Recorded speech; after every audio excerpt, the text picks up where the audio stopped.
Hello everyone, welcome to RNM academy channel.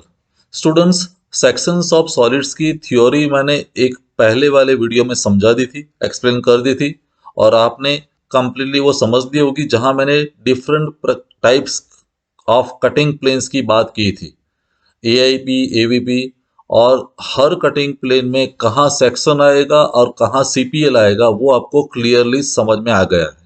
तो आज एक मैं डेमोन्स्ट्रेटिव प्रॉब्लम के साथ शुरुआत करता हूं प्रॉब्लम की, और मेरा अश्योरेंस है कि ये प्रॉब्लम आप अटेंटिवली समझ लेते हैं तो आगे आने वाले कोई भी प्रॉब्लम, जो भी प्रॉब्लम है सेक्शंस ऑफ सॉलिड का, आप आसानी से सॉल्व कर पाएंगे।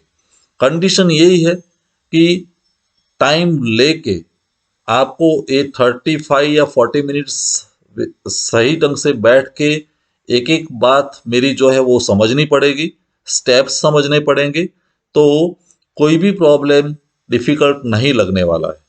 तो आइए प्रॉब्लम की बात करते हैं। A pentagonal pyramid, side of base 20 mm and height 40 mm is resting on HP on its base with one of the edges of the base away from VP is parallel to VP. It is cut by an AIP bisecting the axis, the distance of the section plane from the apex being 10 mm. Draw the elevation and sectional plan of the pyramid and draw the true shape of the section. तो ये एक ऐसा problem है कि जहां apparent section भी आ जाएगा, true shape of section भी हमें ड्रॉ करना है, और जो इम्पोर्टेंट जो 5 स्टेप्स है, जैसे मैंने प्रोजेक्शंस ऑफ सॉलिड में स्टेप्स एक्सप्लेन किए थे और फिर इसको इम्प्लीमेंट किया था, वैसे ही यहाँ मैं स्टेप्स बता रहा हूँ और उसको इम्प्लीमेंट करके मैं डायमेंशनली ड्रॉ करके आपको प्रॉब्लम एक्सप्लेन कर रहा हूँ। तो आइए प्रॉब्लम सॉल्यूशन की ओर आगे बढ़ते हैं। स्टूडेंट्स, इस प्रॉब्लम में पहले डेटा जो दिया है उसकी बात कर लेते हैं। तो type of the solid is pentagonal pyramid. तो हमें यहाँ जो सॉलिड दिया है वो पेंटागोनल पिरामिड है, तो मैं लिख देता हूं it is a pentagonal pyramid.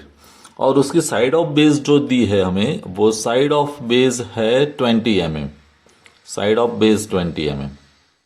और साथ में हाइट जो दी है सॉलिड की, वो हाइट है 40 mm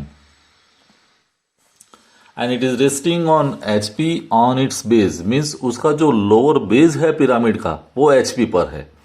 और it is cut by AIP, उसको कट करने वाला जो सेक्शनल प्लेन है, कटिंग प्लेन जिसको कहते हैं, वो है AIP, auxiliary inclined plane, AIP. ठीक है। और इस पर से हमें सेक्शंस दिखाना है।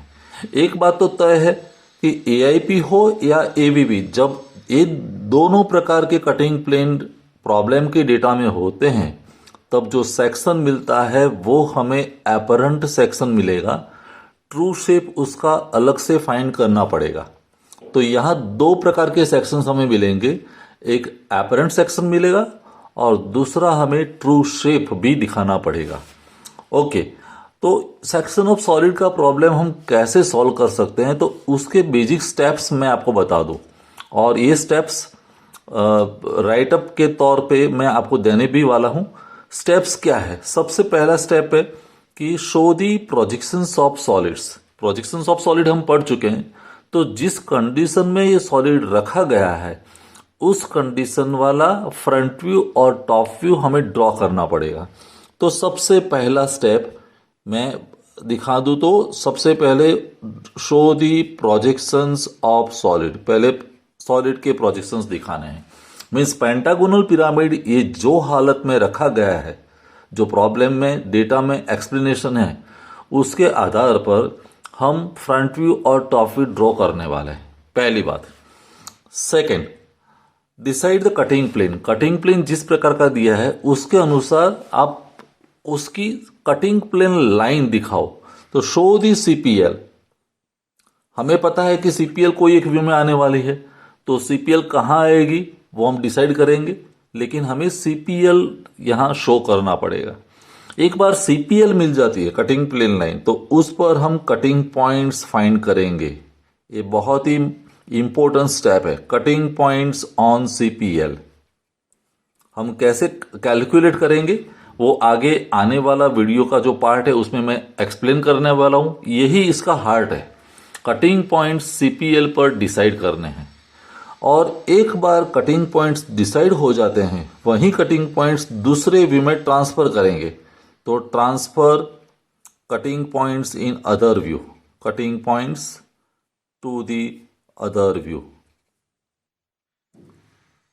और दूसरे व्यू में जब ट्रांसफर करते हैं और वहां जो पॉइंट्स मिलेंगे उसको ज्वाइन करेंगे तो हमें सेक्शन मिलेगा।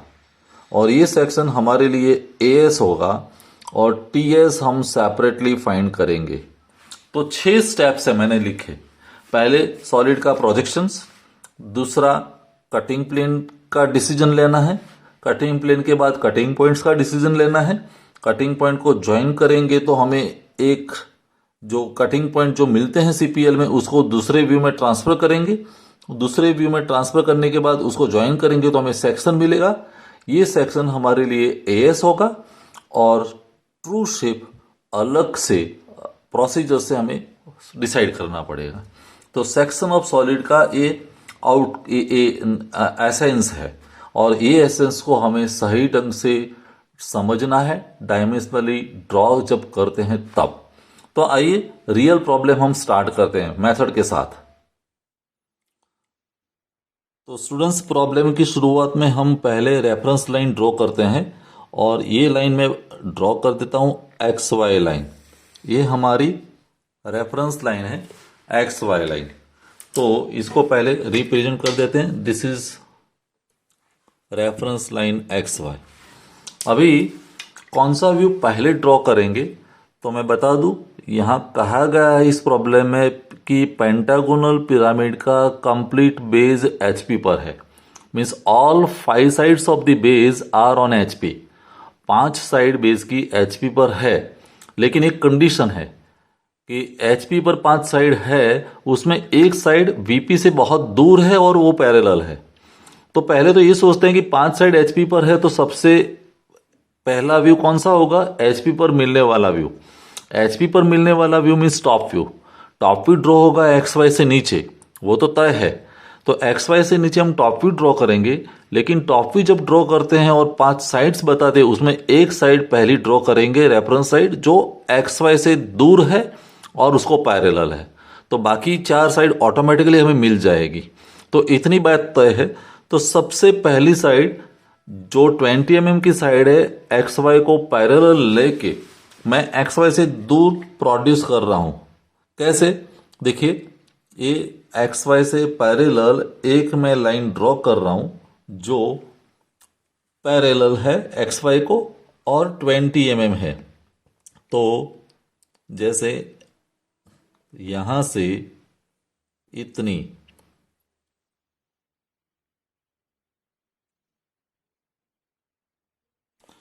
This is my first side. ये जो साइड है एक्स वाई से दूर भी है और एक्स वाई को पैरेलल भी है। बाकी 4 साइड हमें फाइंड करनी है। तो हमें पता है कि एंगल लेना पड़ेगा कि पेंटागोन है तो 360 डिवाइड बाय 5 मीन 72। तो अंदर का जो एंगल है 108 आएगा। तो ये साइड में 108 डिग्री मीन्स 30, 40, 50, 60 ऐसे। तो 72 यहां लेता हूं तो ऑलरेडी अंदर का एंगल मुझे मिलेगा ये पॉइंट। और वैसे ये साइड भी 72 बाहर का एंगल 72 यहां मिलने वाला है। तो ये दोनों पॉइंट पर से हम लाइन ड्रॉ करेंगे। देखिए,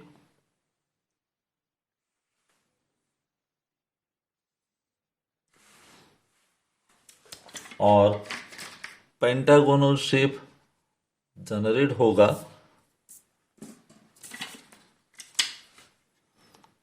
ये पॉइंट मैंने मिलाया इसके साथ और इस पर मुझे लेंथ लेनी है 20 mm। तो पहले मैं लाइट पेंसिल से लाइन ड्रॉ कर देता हूं। वैसे एक पॉइंट यहां पर आएगा, ये पॉइंट और ये एंड पॉइंट दोनों को आप लाइट पेंसिल से ज्वाइन कर दीजिए, ऐसे मिलेगा। और फिर उस पर हमें 20 mm, क्योंकि साइड तो सभी इक्वल है, तो 20 mm की लेंथ में यहां तक मिलेगी।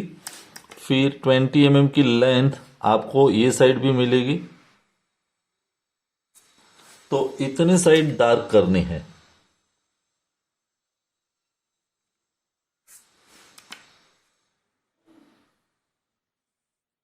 तो दो साइड और मिल गई, और रहा सवाल बाकी दो साइड का। तो 20 mm की लेंथ तो है, तो मैं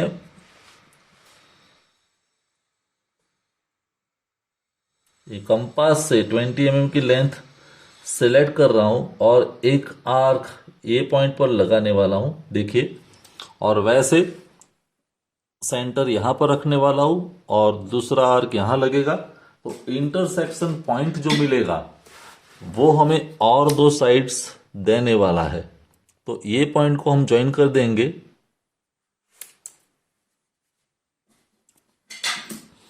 तो ये पॉइंट और ये पॉइंट दोनों को डार्क लाइन से ज्वाइन कर देते हैं ये। और वैसे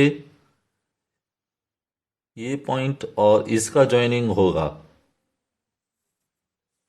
तो पेंटागोनल शेप तैयार हो गया। ये पेंटागोनल शेप, ये हमारा पहला व्यू है। और यहां हमें 10 साइड्स दिखानी है।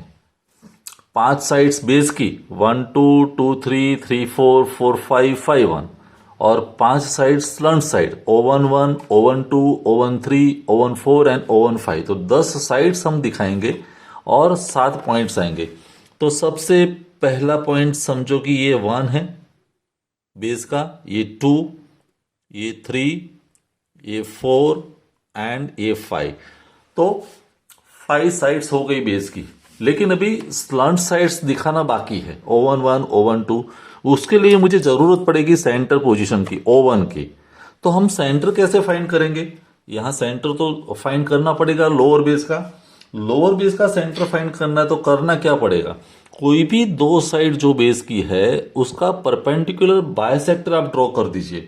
परपेंडिकुलर बायसेक्टर मीन्स, देखिए ये 20 है तो उसका मिडल पॉइंट मीन्स यहां। वैसे ये भी 20 है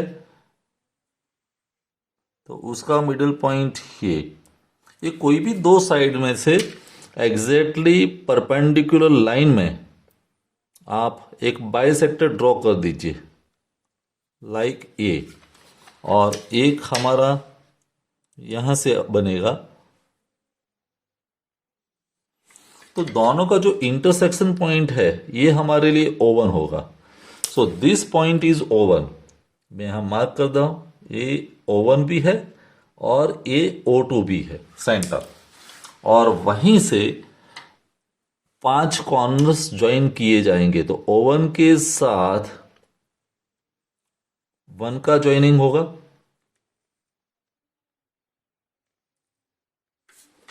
O1 के साथ मैं 4 भी ज्वाइन कर देता हूं, O1 के साथ 2, तो O1 के साथ 2 का ज्वाइनिंग, O1 के साथ 3 ज्वाइन करेंगे हम, और वैसे O1 के साथ 5 का ज्वाइनिंग होगा। तो अभी ऑल 5 साइड्स, जो 5 स्लंट साइड्स थी वो भी मैंने दिखा दी। तो अभी ये व्यू कंप्लीट है, टॉप व्यू हमारा तैयार हो गया। और टॉप व्यू जब तैयार होता है, देखिए ये जो लाइट पेंसिल से मैंने लाइन ड्रॉ की थी इसको आप निकाल भी सकते हैं, या एकदम लाइट पेंसिल से है तो उसको रख भी सकते हैं, कोई प्रॉब्लम नहीं है। तो ये पेंटागोनल शेप हो गया। अभी बात करते हैं दूसरे व्यू की। तो सेकंड व्यू तो मुझे एलिवेशन में मिलने वाला है। तो एलिवेशन में फाइंड करने के लिए सबसे पहले हम ये जितनी भी साइड्स है कॉर्नर्स, उसमें से हम परपेंडिकुलर लाइन ड्रॉ करेंगे। तो परपेंडिकुलर प्रोजेक्टर्स बना देते हैं। जैसे मैंने 4 में से एक परपेंडिकुलर लाइन ड्रॉ कर दी, फिर आगे जाते तो 3 में से, फिर 5 और O1 वाला एक ही पॉइंट आएगा लेकिन वो हाइट दिखाएगा। तो हाइट के लिए एक एक्सटेंड कर दी लाइन, फिर हमारा 2 वाला पॉइंट आएगा और एक पॉइंट आएगा 1। तो इतने प्रोजेक्टर्स मैंने ड्रॉ कर दिए। अभी प्रोजेक्टर्स ड्रॉ करने के बाद हमें पता है कि जो बेस पर पॉइंट्स मिलने वाले हैं वो सबसे ज़्यादा है, क्योंकि बेस इज ऑन एचपी। तो बेस वाले जितने भी पॉइंट्स है वो सब एक्स वाई पर आने वाले हैं। कौन से पॉइंट? 1 है तो ये पॉइंट मेरा 1 डैश होगा, फ्रंट व्यू है तो। 2 वाले प्रोजेक्टर पर मुझे 2 डैश मिलेगा। 3 वाला प्रोजेक्टर जो है उस पर मुझे 3 डैश मिलेगा। 4 वाला प्रोजेक्टर तो 4 डैश, और 5 वाला प्रोजेक्टर मीन्स 5 डैश। तो 5 कॉर्नर्स जो है वो एक्स वाई पर आ गए। Not only that, centre of the base, lower base का जो सेंटर है O2, तो O2 डैश भी मुझे यहां ही पर मिलने वाला है। तो ये मेरा O2 डैश भी है। तो 7 पॉइंट्स में से 6 पॉइंट तो मेरे एक्स वाई पर आ गए। एक ही पॉइंट दूर मिलेगा और वो है O1 डैश। कितने डिस्टेंस पर मिलेगा? तो हमें पिरामिड की हाइट दी है 40 mm, तो बेस से 40 mm ले लीजिए। 40 mm देखो मैंने मेजर किया और एक पॉइंट मिलता है यहां पर, ये मेरे लिए हो जाएगा O1 डैश, अपेक्स पॉइंट। और O1 डैश एक बार हो मिल गया तो अभी हम सभी पॉइंट्स को ज्वाइन कर सकते हैं बाउंड्री बाय फुल लाइन। तो O1 डैश के साथ 1 डैश का कनेक्शन होगा, तो O1 डैश और 1 डैश को मैंने ज्वाइन कर दिया। O1 डैश और 4 डैश को भी ज्वाइन कर दीजिए। तो O1 डैश और 4 डैश को भी मैंने ज्वाइन किया, क्योंकि ये बाउंड्री है तो बाउंड्री मैंने फुल लाइन से दिखा दी। और अंदर वाले पॉइंट्स अल्टीमेटली हमें 10 साइड चेक करनी, तो 5 साइड तो बेस पर मिल गई। 5 स्लंट साइड में O1 1 मैंने दिखाई। O1 2 कैसी आएगी? फुल या डॉटेड? तो 2 पॉइंट एक्स वाई से दूर है, तो ऐसा एजम्पशन के साथ ये लाइन भी मेरे लिए फुल लाइन दिखेगी। तो O1 डैश 2 डैश को आपको फुल लाइन से ज्वाइन करना है। O1 5, तो O1 5 पॉइंट एक्स वाई से नजदीक है तो डॉटेड आना चाहिए, क्योंकि वो ऑब्जर्वर को विजिबल स्लंट साइड नहीं है। तो O1 डैश 5 डैश वाली लाइन हमारे लिए डॉटेड लाइन होगी। तो O1 डैश 5 डैश को आप डॉटेड लाइन से दिखाएंगे, क्योंकि वो स्लंट साइड ऑब्जर्वर को विजिबल नहीं है फ्रंट व्यू में। O1 3, तो 3 पॉइंट दूर है, तो O1 डैश 3 डैश वाली लाइन फुल लाइन होगी। तो O1 डैश 3 डैश को मैं ज्वाइन करता हूं फुल लाइन से। देखिए, तो वैसे एलिवेशन भी कंप्लीट हो गया। तो कहने का मतलब सेक्शन ऑफ सॉलिड के जो स्टेप्स थे उसमें हमारा पहला स्टेप कंप्लीट हुआ, show the projections of the solids. तो सॉलिड्स के प्रोजेक्शंस, दोनों प्रोजेक्शंस फ्रंट व्यू और टॉप व्यू मैंने दिखा दिए। तो पहला स्टेप कंप्लीट। अभी बात करते हैं सेकंड स्टेप की, कटिंग प्लेन लाइन। सीपीएल हम कहां दिखाएंगे? तो हमें यह सोचना है कि कटिंग प्लेन किस प्रकार का है, एआईपी। और हमने सेक्शन ऑफ सॉलिड की थ्योरी में समझा था कि अगर ऑक्सिलरी इंक्लाइन प्लेन है तो एक व्यू मुझे सीपीएल देगा, दूसरा व्यू मुझे सेक्शन देगा। कौन सा व्यू मुझे सीपीएल देगा? Front view. तो एआईपी ऑक्सिलरी इंक्लाइन प्लेन के मामले में फ्रंट व्यू में हमें सीपीएल मिलेगी। तो ये जो फ्रंट व्यू है उसमें हमारी कटिंग प्लेन लाइन आएगी। अभी कटिंग प्लेन लाइन कैसे दिखाएंगे? तो उसके लिए हमें हिंट दी है प्रॉब्लम में, क्लू, कि भी आपका जो कटिंग प्लेन है वो एक्सिस के मिडल पॉइंट से पास होता है, बाइसेक्टिंग द एक्सिस। तो एक्सिस का मिडल पॉइंट पहले मैं डिसाइड कर देता हूं। ये एक्सिस है 40 mm, देखिए एक्सिस की लेंथ है 40, तो 40 का मिड पॉइंट मीन्स यहीं पर कहीं, तो मिडल पॉइंट में से पास होती है। साथ में वो एपेक्स से कितना डिस्टेंस रखती है? 10 mm। तो that cutting plane is 10 mm away from apex. तो हमें क्या करना है? एपेक्स पॉइंट तो ये है O1, तो O1 डैश से 10 mm डिस्टेंस मेंटेन करना है। कैसे? देखो मैं पहले 10 mm वाले एक रेडियस सेट कर देता हूं, 10 mm। ये 10 mm मैंने डिस्टेंस सेट कर दिया कंपास से। O1 डैश पर मेरा सेंटर रहेगा कंपास का, और 10 mm का मैं एक 10 mm रेडियस वाला एक सर्कल ड्रॉ कर रहा हूं ऐसे। ये सर्कल ड्रॉ करने से फायदा क्या है कि ये सर्कल को टेंजेंट हो ऐसी एक मैं लाइन ड्रॉ करने वाला हूं जो मिडल पॉइंट में से पास होगी। Tangent means perpendicular distance 10 mm हो गया। तो ये दोनों कंडीशन फुलफिल करके हम एक लाइन ड्रॉ करने वाले हैं, जिसकी वजह से यहां परपेंडिकुलर डिस्टेंस जो है वो 10 mm ही रहने वाला है। तो मैं ऐसे एक लाइन बनेगी जो मिडल पॉइंट में से पास होगी, और यहां लाइक दिस। तो मैं कटिंग प्लेन लाइन को कोई और एक अलग पेन से दिखाता हूं तो आपको पता चले कि भी कटिंग प्लेन लाइन कैसे मैंने दिखाई है। तो CPL मैं ड्रॉ कर रहा हूं।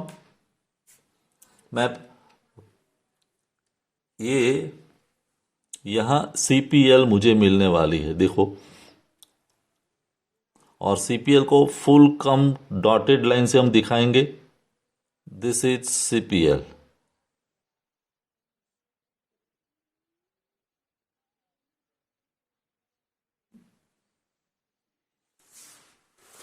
ये जो लाइन मैंने प्रोड्यूस की वो कटिंग प्लेन लाइन है। तो यहां हम लिख भी सकते हैं दिस लाइन इज CPL। लेकिन आपको पता चलना चाहिए CPL मैंने कैसे डिसाइड की। एक्सिस का मिडिल पॉइंट पकड़ा और एपेक्स से उससे 10 mm डिस्टेंस लिया। दोनों कंडीशन को फुलफिल करके एक लाइन ड्रॉ कर दी जो हमारे लिए CPL बन गई। मीन्स कटिंग प्लेन की पोजीशन ऐसे होगी और सॉलिड को हम ऐसे कट करने वाले हैं। तो second step is completed, CPL हो गई। अभी बहुत ही इंपॉर्टेंट डिस्कशन है, वो है स्टेप नंबर 3, और आपको पूरे ध्यान से मुझे सुनना पड़ेगा और समझना भी पड़ेगा। Find the cutting points on CPL। ये कटिंग पॉइंट CPL पर मुझे पहले डिसाइड करने हैं। तो कटिंग पॉइंट्स कैसे डिसाइड करेंगे वो मैं कागज में पैरेलल में यहां समझाता हूं। तो कटिंग पॉइंट्स कैसे डिसाइड करना है, वो कटिंग पॉइंट्स कैसे डिसाइड करेंगे वो हमें समझना है स्टूडेंट्स। तो कैसे डिसाइड करेंगे, तो मैं पहले समझा दूं भी टोटल पेंटागोनल पिरामिड की साइड्स कितनी हैं वो पहले नोट डाउन कर दीजिए रफ में कहीं भी। पेंटागोनल पिरामिड की हमारे पास 10 साइड है। एक तो 5 साइड बेस की है, देखो बेस की 5 साइड्स कौन सी, तो एक तो है 1 2 2 3 3 4 4 5 और 5 1, 5 साइड बेस की है। I hope you understand it. और 5 स्लंट साइड्स है, स्लंट साइड्स। तो ये हमारे दिमाग में एक पिक्चर क्लियर होना चाहिए। कौन सी 5 sides, O11 O12 O13 O14 and O15। तो 5 स्लंट साइड्स है। तो टोटल हमारे पास 10 साइड पेंटागोनल पिरामिड की जो फुल सॉलिड है उसकी है। उसमें से हमें ये डिसाइड करना है कि कौन सी साइड्स कट होगी जब कटिंग प्लेन पास होगा। कटिंग प्लेन से हम कट करने वाले हैं तब कौन सी साइड्स कट होने वाली है। तो 1 बाय 1 हम सोचते हैं, पहले बेस के बारे में सोचते हैं। तो बेस की 5 साइड में कौन सी साइड कट होती है, तो हमें कैसे पता चलेगा। आपको बेस पर अटेंशन रखना पड़ेगा। ये बेस की हॉरिजॉन्टल लाइन और ये पिंक कलर की लाइन है वो हमारी कटिंग प्लेन लाइन है। दोनों का इंटरसेक्शन यहां पर होता है, तो ये साइड कट होती है। कैसे पता चलेगा, देखो 1 डैश 2 डैश वाली पहली साइड बेस की, उसमें हमारी पिंक कलर की लाइन नहीं है तो 1 2 कट नहीं होती। 2 से 3 वाला जो सेगमेंट है वो भी फुल है, मीन्स 2 3 नंबर की साइड कट होती नहीं है। लेकिन 3 से 4 जब जाते हैं, 3 डैश 4 डैश उस डायरेक्शन में लेफ्ट टू राइट, तो 3-4 वाली लाइन पर ये पिंक कलर की लाइन इंटरसेक्ट होती है, मीन्स 3-4 नंबर की साइड कट होती है। तो एक तो 3-4 कट होती है, मैंने सर्कल आउट कर दिया। आगे जाते हैं 4-5, तो 4-5 reverse order, right to left. तो राइट टू लेफ्ट 4-5 वाली लाइन है, उसमें भी पिंक कलर की लाइन आएगी। तो 4-5 इज ऑल्सो कट। तो 4-5 को मैंने सर्कल आउट किया। और 5-1 to 1 लाइन इंटैक्ट है, कोई बीच में लाइन नहीं है, तो 5-1 कट नहीं होती है। कहने का मतलब 5 साइड्स जो बेस की है उसमें से 2 साइड कट होती है कटिंग प्लेन से, और ये दोनों साइड कौन सी, 3-4 एंड 4-5। तो जहां भी कट होती है वहां हम कटिंग पॉइंट का कुछ नाम दे देते हैं। लाइक 3-4 पर जो कटिंग पॉइंट मिलेगा उसको मैं P कहने वाला हूं, इसको मैं कहता हूं Q। कोई भी आप रैंडम लेटर सिलेक्ट कर सकते हैं कटिंग पॉइंट के लिए। मैंने P और Q डिसाइड किया, लेकिन ये बात आपको समझ में आई होगी। मैंने पहले बेस की 5 साइड को कैलकुलेशन किया, 5 साइड में से कौन सी साइड कट होती है उसका मैंने डिसीजन लिया, ठीक है। अभी सोचते हैं स्लंट साइड्स के बारे में। तो स्लंट साइड हमारे पास 5 है। देखो O1-1, तो O1-1 वाली लाइन है, बीच में ये पिंक कलर की लाइन आती है, मीन्स O1-1 कट होती है। तो O1-1 को मैंने सर्कल किया। O1-2, उसमें भी पिंक मीन्स ये CPL बीच में आती है, तो O1-2 is cut. O1-3, yes pink colour की लाइन है, तो O1-3 इज कट। O1-4, देखो O1-4 में कहीं भी कटिंग प्लेन लाइन आती नहीं है, ये लाइन फुल है, मीन्स वो कट नहीं होती है, तो O1-4 नहीं आएगी। लेकिन अगेन O1-5 इज कट। तो 4 स्लंट साइड्स कट होती है, 2 बेस की साइड और 4 स्लंट साइड। 10 साइड में से 6 साइड कटिंग प्लेन की वजह से कट होती है। तो यहां भी कोई नाम दे दो। ये पॉइंट मेरे लिए R है, ये S है, ये T है और ये U है। तो ऐसे हमें कटिंग पॉइंट्स डिसाइड करना पड़ेगा, and that's why step number 3 is very very important. मुझे लगता है आपको ये बात समझ में आई होगी। Find the cutting points on CPL। Cutting point CPL पर कैसे डिसाइड करते हैं, तो ऐसे। अभी ये जो कटिंग पॉइंट्स मैंने लिए उसका नोटेशंस मैं दिखा देता हूं। जैसे 3-4 कट होता है यहां, तो ये पॉइंट मेरे लिए P' है, देखो, और वो रिवर्स ऑर्डर में Q' भी है, तो ये Q'। तो P' और Q' मैंने वहां जहां इंटरसेक्शन पॉइंट होता है उसको मैंने दिखाया है। O1-1 जो कट होता है वो R', तो O1-1 और ये मेरे लिए R' है। O1-2 कट होता है वो S, तो O1-2 वाला पॉइंट यहां S'। O1-3, तो O1-3 पर जो पॉइंट मिलेगा वो T', ठीक है। और O1-5, तो O1-5 तो वर्टिकल लाइन है, तो ये जो कट होती है वो हमारे लिए U'। तो वैसे 6 कटिंग पॉइंट्स सबसे पहले मैंने फ्रंट व्यू में शो कर दिए। I hope the thing is clear. अभी ये जो 6 कटिंग पॉइंट्स मिले, ये सभी कटिंग पॉइंट्स टॉप व्यू में मुझे ट्रांसफर करने पड़ेंगे ऑन द रिस्पेक्टिव साइड। जो जो साइड है उस पर मुझे ये पॉइंट्स ट्रांसफर करने पड़ेंगे। तो मैं पॉइंट्स आपके सामने रखता हूं और ट्रांसफर करके दिखाता हूं। देखो सबसे पहला पॉइंट P', तो P कहां पर है, 3-4।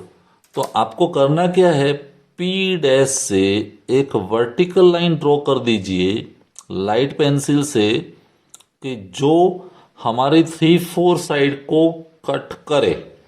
तो P' में से मैं लाइट पेंसिल से एक प्रोजेक्टर ड्रॉ कर रहा हूं, और देखिए ये 3-4 वाली जो साइड है वहां पर इंटरसेक्ट हुआ, तो ये पॉइंट यहां जो पॉइंट मिला वो मेरे लिए टॉप व्यू पॉइंट P है। अभी Q की बात, Q कौन सी साइड पर है, 4-5 पर। तो लाइन तो वही है, लेकिन 4-5 भी कट होती है उसी लाइन से। तो 4-5, तो 4 5 वाली लाइन जहां कट होती है ये हमारे लिए क्यू हो गया। पी और क्यू मैंने डिसाइड कर दिया। अभी next point are dash O11 पर है। तो O11 कहाँ है? ये O11 है। तो देखिए आर डैश से एग्जैक्टली वर्टिकल लाइन में ड्रॉ करने वाला हूं। आर डैश पर रखी मैंने ये स्केल, यहां से लाइट पेंसिल से एक प्रोजेक्टर मिलेगा और वो प्रोजेक्टर O11 को जहां इंटरसेक्ट करता है ये हमारे लिए आर हो गया। O11 is intersected. अभी एस कहां पर है? O12 पर। तो पहले एस डैश जहां पर है ये लाइन वहां पर स्केल रखो और O12 जो है उस लाइन को कट कर दीजिए।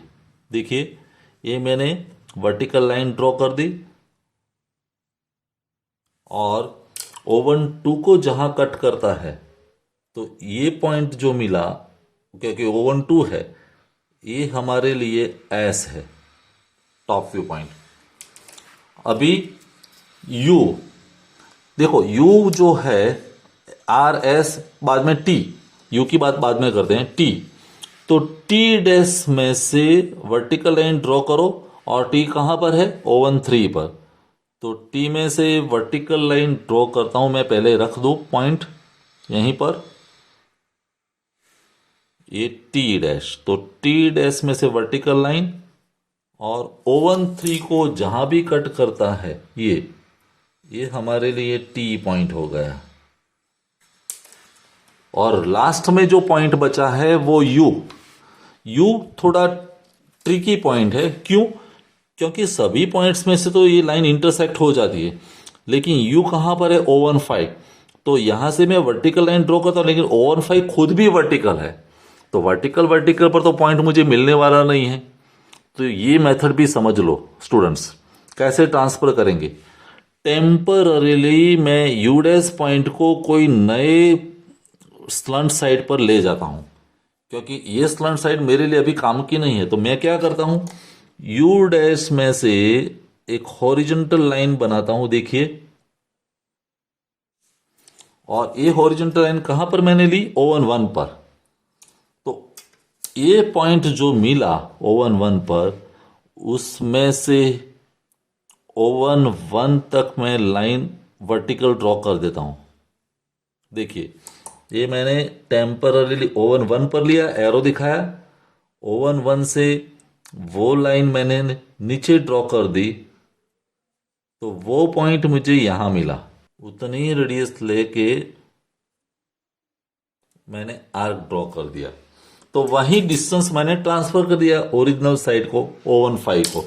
तो यहां जो पॉइंट मिला ये पॉइंट मेरे लिए यू है। क्या किया? ये पॉइंट पहले यहां ट्रांसफर किया, फिर वहां से ए लाइन पर यहां आया, फिर वहां से मैंने एरो दिखाया, तो O15 को जहां इंटरसेक्ट किया वो पॉइंट हमारे लिए यू हो गया। अभी ये जितने भी पॉइंट्स मिले ये सभी पॉइंट्स को हमें ज्वाइन करना पड़ेगा। तो मैं अलग पेंसिल से ज्वाइन करके दिखाता हूं। देखिए पहले P और Q को मुझे ज्वाइन करना है, तो ये PQ, फिर Q के नज़दीक में जो पॉइंट है वो U है, तो U को मैं ज्वाइन कर दूं। U का ज्वाइनिंग होगा R से, तो R ज्वाइन किया। R का ज्वाइनिंग होगा S से, S भी ज्वाइनिंग हुआ। S का ज्वाइनिंग होगा T से, क्योंकि पिरामिड है तो सभी पॉइंट्स को मुझे स्ट्रेट लाइन से ज्वाइन करना पड़ेगा, T से। और T is join with P। तो इतने पॉइंट्स मैंने ज्वाइन कर दिए, और ज्वाइन करने के बाद अंदर का जो रीजन है, ये सभी अंदर का कंस्ट्रक्शन आप निकाल भी सकते हैं, या वो जो भी वैसे रखो, लेकिन वहां सेक्शन लाइंस हमें दिखानी पड़ेगी क्योंकि वो सेक्शन है। तो हैचिंग लाइन से मीन्स 45 डिग्री इंक्लाइन लाइन करके ये सभी लाइन हमें ड्रॉ करनी पड़ेगी, बिकॉज इट इज सेक्शन। और ये जो सेक्शन है वो अपरेंट सेक्शन है। यह सेक्शन मुझे रियल शेप देने वाला नहीं है क्योंकि AIP है, ऑक्सिलरी इंक्लाइन प्लेन है। लेकिन ये बाउंड्री के अंदर हमें ये सेक्शन लाइंस शो करनी पड़ेगी। तो ये हमारे लिए सेक्शन हो गया। और ये सेक्शन जो है इसको हम कहेंगे apparent section, AS। I hope आपको ये बात समझ में आ गई होगी, एपरेंट सेक्शन। अभी एक लास्ट स्टेज बाकी बचा, वो है true shape of the section. तो हमें ट्रू शेप कैसे फाइंड करना है वो भी स्टेप समझ लीजिए। ट्रू शेप के लिए मुझे क्या करना पड़ेगा, ये जो CPL है, कटिंग प्लेन लाइन, देखिए एक कटिंग प्लेन लाइन को पैरेलल एक और लाइन ड्रॉ कर दीजिए। मैं पहले पैरेलल रखता हूं, फिर ये लाइन को आगे बढ़ा के कहीं एक लाइन और मैं ड्रॉ कर रहा हूं, जिसको हम पैरेलल लाइन बोलेंगे। XY नहीं कहेंगे लेकिन पैरेलल लाइन है। और आपके जो कटिंग पॉइंट्स यहां पर थे वो सभी कटिंग पॉइंट्स में से परपेंडिकुलर प्रोजेक्टर ड्रॉ कर दीजिए। लाइक पहले मैं लेता हूं R पॉइंट, P पॉइंट। तो सभी पॉइंट्स को हम ले सकते हैं। मैं शुरुआत यहां से करूं R से क्योंकि सबसे दूर वाला पॉइंट ये है। तो R में से समझो कि परपेंडिकुलर प्रोजेक्टर ड्रॉ करना है, मीन्स 90 डिग्री एंगल रखना पड़ेगा। तो R में से एक लाइन बनेगी ऐसे। फिर नीचे आते हैं तो S वाला पॉइंट, तो इसको पैरेलल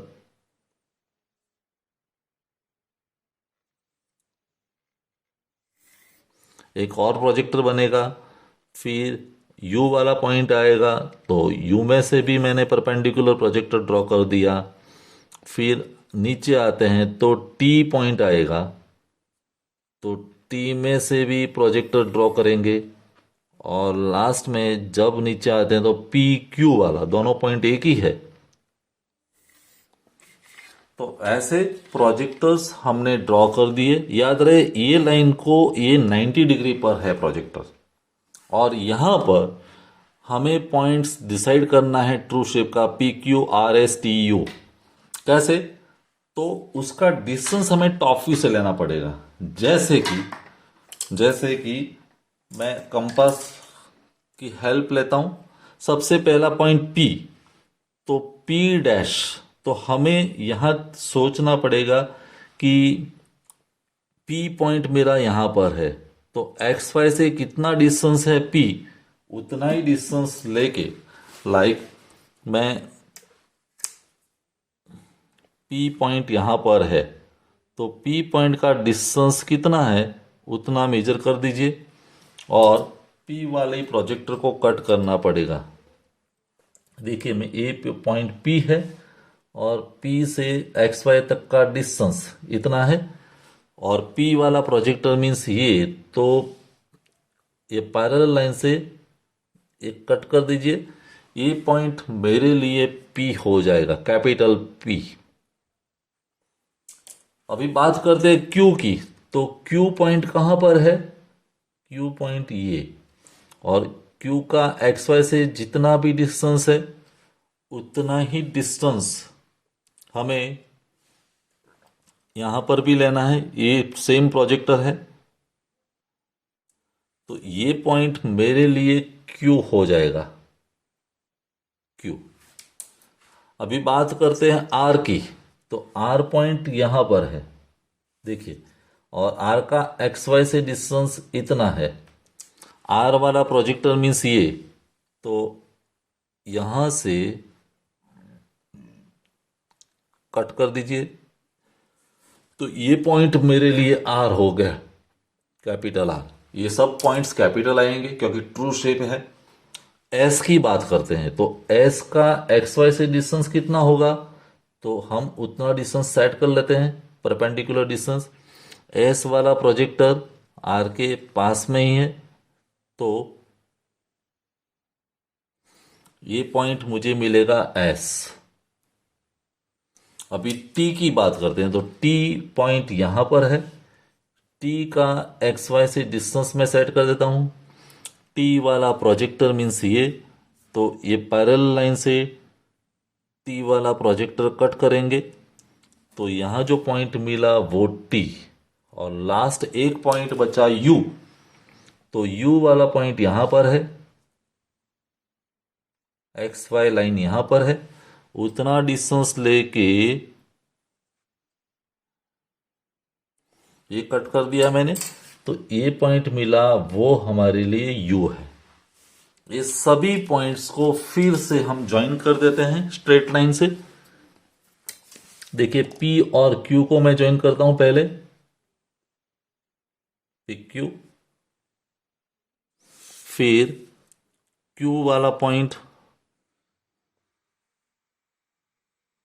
यहां ज्वाइन होगा, फिर आर से ज्वाइनिंग होगा,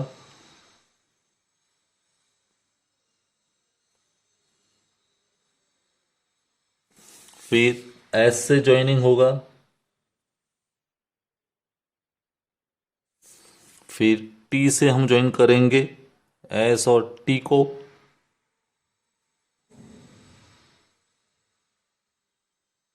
और टी और पी को हम ज्वाइन करेंगे,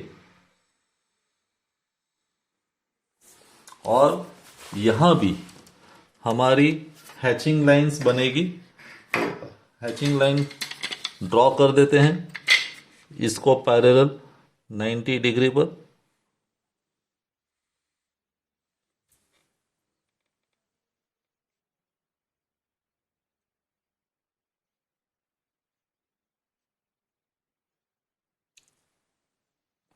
अटेंशन रख के आपको ये लाइनिंग ज्वाइन करके दिखानी पड़ेगी, क्योंकि ये जो सेक्शन है वो सेक्शन हमारे लिए ट्रू शेप है।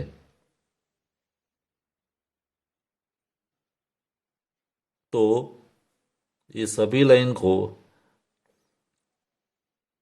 45 डिग्री इंक्लिनेशन रख के हम जो लाइन ड्रॉ करते हैं सेक्शन लाइन, कटिंग प्लेन की वजह से, तो ये सेक्शन लाइंस हम दिखा रहे हैं।